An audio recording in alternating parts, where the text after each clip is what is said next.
So I got into making pasties recently, and I'm a filthy American who loves to experiment with food from other cultures, so I thought I'd make a flight of 5 different types of pasties. Classic Cornish with beef, rutabaga and potato, chicken curry with mango and sweet potato, lamb curry with mushroom, parsnip, ginger garlic paste and garam masala, pork with apple and pumpkin, and for dessert I made a tropical pasty with pineapple, coconut, golden raisins, macadamia nuts, and brown sugar. First I made the dough. Now this is one area where I deviate pretty heavily from traditional pasties.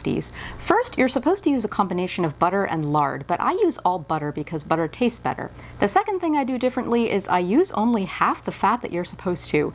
This was because I misread the recipe the first time I made pasties, and I thought that the dough called for 10 tablespoons of fat rather than 10 ounces of fat. Anyway, it yields a pastry that's a bit more crackery and less flaky, but I actually really like it that way.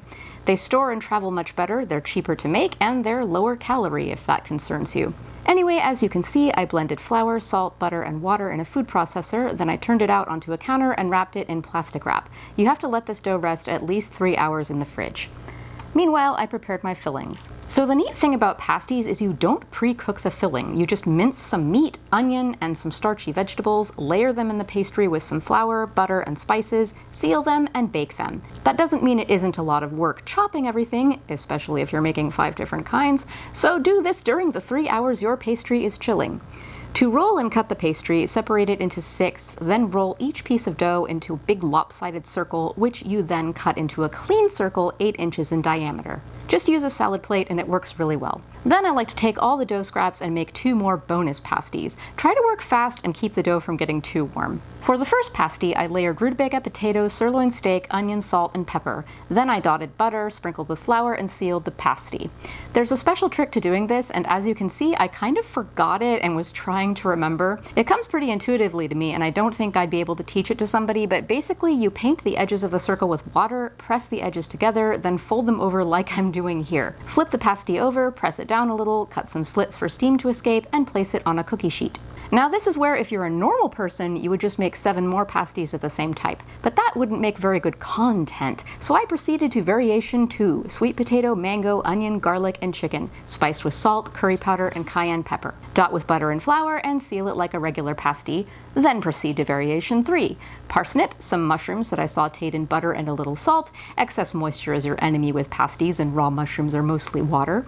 Some onions, lamb, garlic, ginger, and serrano chili, and seasoned with salt, chili powder, and garam masala. Dot with butter and flour, seal, and proceed to variation 4, pumpkin, apple, onion, and pork, seasoned with salt, pepper, and nutmeg. Dot with butter and flour and seal. Now that I had my 4 savory pasties in alphabetical order on the cookie sheet, I brushed them with egg wash and I put them in a 350-degree oven to bake for about 50 minutes. Then I whipped up a quick dessert pasty of shredded coconut, pineapple, golden raisin, and macadamia nut, seasoned with a little salt, brown sugar, cinnamon, and nutmeg. I forgot to put the cinnamon and nutmeg in the first one, so just pretend I put it in. I dotted this one with butter and flour, sealed it, brushed on egg wash, then sprinkled with sugar and added it to the oven on its own cute little tray. And after about an hour total of oven time and 10 minutes of resting, we have our flight of pasties. Let's cut into them and see what they all taste like side by side. First, the beef pasty. This was my 3rd time making it and it never misses. Very simple but comforting flavors that remind me of winter. 8.5 out of 10. Now the chicken curry pasty. This one had the brightest flavors out of all of them. The sweet tang of the mango and the sweet earthiness of the sweet potato played really well with the chicken and curry spice. My only complaint was the chicken. I love chicken and I love chicken curry, but I think in this context, red meat just works better. This would probably be better with pork. It's still really nice though, 8 out of 10. Then I tried the lamb pasty. This was my husband's favorite and I liked it a lot too. I considered going all out on the Indian curry theme with this one, but I'm glad I dialed it back to just the garam masala and the ginger garlic paste with chili because it had a punchier flavor that balanced with the earthiness of the mushrooms and the gaminess of the lamb. The parsnip also added some nice sweetness. I give it an 8.8 out of 10. This was my 2nd time making the pork pasty, and it's still honestly my favorite. The pork is so unctuous and tender, and the sweetness of the pumpkin and sweet tang of the apple pair so beautifully with it. The subtle hint of nutmeg gives it a perfect autumny flavor too. Solid 9 out of 10. The dessert pasty pleasantly surprised me. I ate the one I forgot to spice, and even without the warming spices, this really hits. The pineapple chunks still have a bit of bite to them, and the raisins and coconut are beautifully soft and sweet.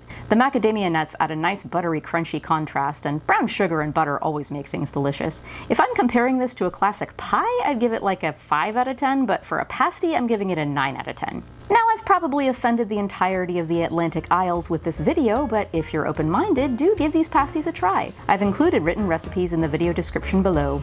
Bye!